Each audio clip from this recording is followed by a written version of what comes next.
भारतीय स्वतंत्रता अधिनियम 1947। 1935 के अधिनियम के तहत परिसंघ और द्वैध शासन से जुड़े प्रावधानों के वर्ष 1947 तक प्रभावी न होने के कारण भारत सरकार का कामकाज 1919 के अधिनियम के प्रावधानों के अनुसार चलता रहा। इस प्रकार 1919 के अधिनियम के तहत किया गया कार्यकारी परिषद द्वारा 1947 तक जारी रहा। इसके द्वारा भारत को स्वतंत्र और प्रभुता संपन्नता देश घोषित किया गया और भारत के प्रशासन के प्रति ब्रिटिश संसद की जवाबदेही समाप्त हुई। इसके द्वारा केंद्र और प्रांत दोनों स्तरों पर उत्तरदायी सरकार की स्थापना हुई। संवैधानिक प्रमुखों के रूप में नाम मात्र के लिए भारत के गवर्नर जनरल और प्रांतीय गवर्नरों की नियुक्ति की गई। दूसरे शब्दों में, उक्त दोनों को मंत्रिपरिषद की सलाह पर कार्य करना होता था। इसने वर्ष 1946 में गठित संविधान सभा को दो कार्य सौंपे, संवैधानिक और विधायी। इस औपनिवेशिक विधायिका को इसने प्रभुता संपन्न संस्था घोषित किया। लोक सेवा का विकासक्रम, एवोल्यूशन ऑफ सिविल सर्विसेज। लोक सेवा और लोक सेवा प्रणाली की भारत में शुरुआत पहली बार ब्रिटिश शासकों द्वारा ईस्ट इंडिया के शासनकाल 17वीं शताब्दी के दौरान हुई थी। शुरू में वाणिज्यिक कार्य में लगे ईस्ट इंडिया कंपनी के सेवकों को कंपनी की स्थल सेना और नौसेना के कर्मचारियों से अलग रखने के उद्देश्य से लोकसेवक कहा जाता था। 1675 में कंपनी ने पदों को नियमित तौर पर निम्नलिखित ढंग से श्रेणीबद्ध करने की परंपरा डाली, नीचे से ऊपर के क्रम में: apprentice, writer, factor, junior merchant, senior merchant. बाद में जब कंपनी के नियंत्रण क्षेत्र का विस्तार हुआ तो लोक सेवकों को प्रशासनिक कार्य भी करने पड़े। वर्ष 1765 तक लोकसेवक शब्द का प्रयोग कंपनी के आधिकारिक अभिलेखों में होने लगा था। लॉर्ड वारेन हेस्टिंग्स और लॉर्ड कॉर्नवालिस के प्रयासों के फलस्वरूप लोक सेवा का उदय हुआ। हेस्टिंग्स ने लोक सेवा की नींव रखी और कॉर्नवालिस ने इसे तर्कसंगत एवं नया रूप प्रदान किया। इसलिए लॉर्ड कॉर्नवालिस को भारत में लोक सेवा का जनक कहा जाता है। उसने उच्च लोक सेवा की शुरुआत की, जो निचले स्तर की लोक सेवा से अलग थी। उच्च लोक सेवा का गठन कंपनी के कानून द्वारा, जबकि निचले स्तर की लोक सेवा का गठन अन्यथा किया गया था। कॉर्नवालिस ने उत्तर लोक सेवा के पदों को अंग्रेजों के लिए ही आरक्षित रखकर भारतीयों को उच्च पदों से वंचित रखा, क्योंकि कॉर्नवालिस को भारतीयों निष्ठा और योग्यता पर विश्वास नहीं था। उसकी सोच थी कि भारत में ब्रिटिश शासन को स्थापित करने और संगठित रखने का कार्य भारतीय मूल के लोग पर नहीं छोड़ा जा सकता। उसका मानना था कि भारत में ब्रिटिश मॉडल पर आधारित प्रशासन केवल अंग्रेजों द्वारा ही स्थापित किया जा सकता है, भारतीयों द्वारा नहीं। वह सिविल सेवा के अधीन उच्च पदों को ब्रिटिश समाज के प्रभावशाली लोगों के लिए आरक्षित रखना चाहता था। वर्ष 1800 में तत्कालीन गवर्नर जनरल लॉर्ड वेलेस्ली ने कंपनी के लोक सेवकों को प्रशिक्षण देने के लिए कोलकाता में फोर्ट विलियम कॉलेज की स्थापना की।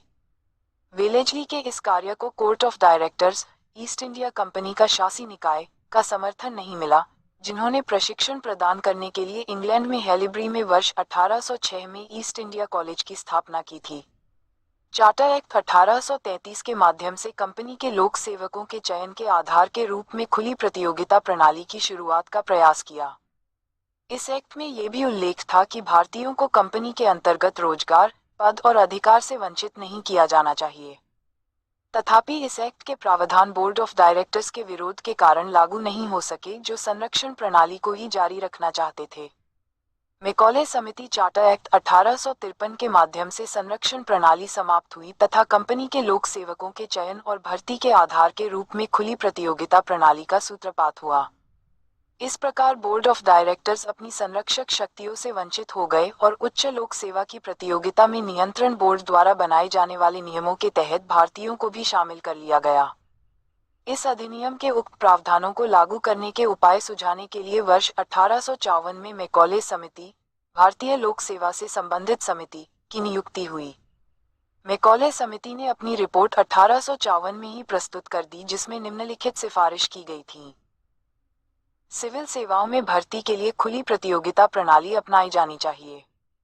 इस परीक्षा में प्रवेश के लिए अभ्यर्थियों की आयु 18 से 23 वर्ष होनी चाहिए। प्रतियोगी परीक्षा का आयोजन लंदन में किया जाना चाहिए। अभ्यर्थियों को अंतिम तौर पर नियुक्त करने से पहले उन्हें कुछ समय के लिए परिवीक्षा, प्रोबेशन, पर रखा जाना चाहिए। हेलीब्री स्थित ईस्ट इंडिया कॉलेज को बंद किया जाना चाहिए। प्रतियोगी परीक्षा का स्तर ऊंचा होना चाहिए तथा गहन ज्ञान से युक्त अभ्यर्थियों का ही चयन ही सुनिश्चित किया जाना चाहिए। नियंत्रण बोर्ड ने उक्त सभी अनुशंसाओं को स्वीकार कर उन्हें लागू कर दिया। पहली खुली प्रतियोगिता का आयोजन 1855 में गठित नियंत्रण बोर्ड के अधीन लंदन में कराया गया। बाद में वर्ष 1858 में इस प्रतियोगी परीक्षा के आयोजन की जिम्मेदारी वर्ष 1855 में गठित ब्रिटिश सिविल सर्विस कमीशन को सौंपी गई। 1858 में ही ईस्ट इंडिया कॉलेज को बंद करके लोक सेवकों को ब्रिटिश विश्वविद्यालयों में प्रशिक्षण दिया जाने लगा था।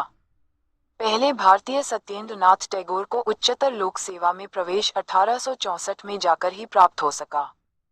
इंडियन सिविल सर्विस एक्ट 1861 में उच्च सेवा के सदस्यों के कुछ महत्वपूर्ण पदों को आरक्षित रखने का प्रावधान किया गया था। इसके बाद सिविल सर्विस एक्ट 1870 के माध्यम से 1861 के अधिनियम की त्रुटियों को सुधारा गया और इसमें भारतीयों के प्रवेश का प्रावधान किया गया, परंतु इसे तत्कालीन वायसराय लॉर्ड लिटन द्वारा 1879 में ही लागू किया जा सका। वर्ष 1886 में चार्ल्स एचिसन की अध्यक्षता में लोकसेवा आयोग का गठन किया गया ताकि लोक सेवा में उच्च पदों पर आसीन होने की भारतीयों की दावेदारी के प्रति पूरा न्याय किया जा सके। एचिसन आयोग ने अपनी रिपोर्ट वर्ष 1887 में प्रस्तुत की, जिसमें निम्नलिखित सिफारिशें की गई थी। सिविल सेवाओं के 2 स्तरीय वर्गीकरण अर्थात उच्च और निचले की जगह 3 स्तरीय वर्गीकरण अर्थात इंपीरियल, उच्चतम, प्रोविंशियल, प्रांतीय और सबऑर्डिनेट, अधीनस्थ को अपनाया जाना चाहिए। सिविल सेवा में प्रवेश के लिए अधिकतम आयु सीमा 23 वर्ष निर्धारित की जानी चाहिए। भर्ती की सांविधिक सिविल सेवा प्रणाली का होना चाहिए। प्रतियोगी परीक्षा इंग्लैंड और भारत में साथ साथ आयोजित नहीं होनी चाहिए। इंपीरियल सेवा के अधीन कुछ प्रतिशत पद प्रांतीय सिविल सेवा के सदस्यों को पदोन्नत करके भरे जाने चाहिए। आयोग की अनुशंसाओं को वृहद स्तर पर स्वीकार और लागू किया गया। सांविधिक सिविल सेवा को 1892 में समाप्त कर दिया गया। इस्लिंगटन आयोग। पुनः 1912 में इस्लिंगटन की अध्यक्षता में भारत में लोक सेवा पर शाही आयोग की नियुक्ति की गई। इस्लिंगटन आयोग ने 1915 में अपनी रिपोर्ट प्रस्तुत की, जिसमें निम्नलिखित सिफारिशें की गई थीं। उच्चतर पदों पर भर्ती आंशिक रूप से इंग्लैंड और आंशिक रूप से भारत में की जानी चाहिए, किंतु इसने इंग्लैंड और भारत में एक ही समय पर प्रतियोगी परीक्षाएं आयोजित करने के विचार के समर्थन नहीं किया था। उच्चतर पदों 25% आंशिक रूप से प्रत्यक्ष भर्ती तथा आंशिक रूप से पदोन्नति के माध्यम से भारतीयों द्वारा भरा जाए। भारत सरकार के अधीन सेवाओं को श्रेणी I और श्रेणी 2 में वर्गीकृत किया जाए।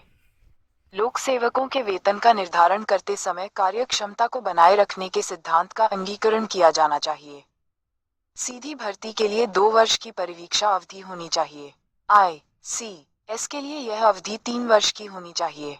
आयोग की रिपोर्ट 1917 में प्रकाशित हुई, जब इसकी सिफारिशें प्रथम विश्व युद्ध और 1917 की अगस्त घोषणा के कारण अप्रासंगिक हो चुकी थी। इसलिए इन सिफारिशों पर किसी प्रकार का गंभीर विचार विमर्श नहीं हुआ था। मोंटफोर्ड रिपोर्ट। लोक सेवा के विकासक्रम में अगला मील का पत्थर 1918 में मॉन्टेग्यू चेम्सफोर्ड रिपोर्ट अथवा मोंटफोर्ड रिपोर्ट या भारतीय संवैधानिक सुधारों पर रिपोर्ट थी, जिसमें निम्नलिखित सिफारिशें की गई थीं।